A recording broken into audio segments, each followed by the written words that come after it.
Hi Leute, in diesem Video zeigen wir euch, wie ihr die Motorleistung einer Ducati Monster 1100 reduziert. Dazu nutzen wir den 3P Limiter. Als allererstes müssen wir diese beiden Schrauben lösen, um das Innenleben des Gasgriffs freizulegen.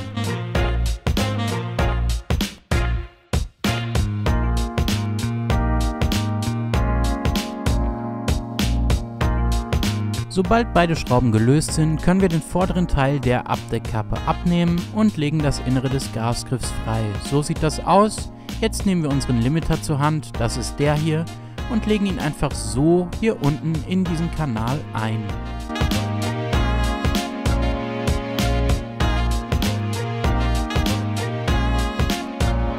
Wenn man am Gas zieht, sieht man jetzt, wo das Ganze anschlägt. So kommt die Leistungsreduzierung zustande. Jetzt den vorderen Teil der Abdeckkappe wieder ansetzen und die beiden Schrauben an Ort und Stelle setzen und festziehen.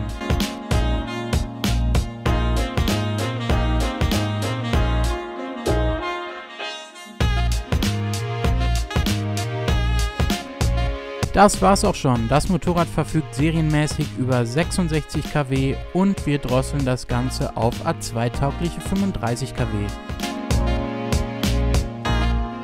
Wenn alles wieder ordentlich sitzt, einmal testweise am Gas ziehen. Der Gasweg ist deutlich spürbar reduziert, aber schön freigängig. Und damit ist alles getan. Zusammen mit diesem mitgelieferten Teilegutachten, da sind alle wichtigen technischen Daten drin vermerkt, geht's jetzt zum TÜV, zu der DEKRA oder einer anderen Prüforganisation und die technische Änderung kann bescheinigt werden. Wir wünschen allzeit gute Fahrt.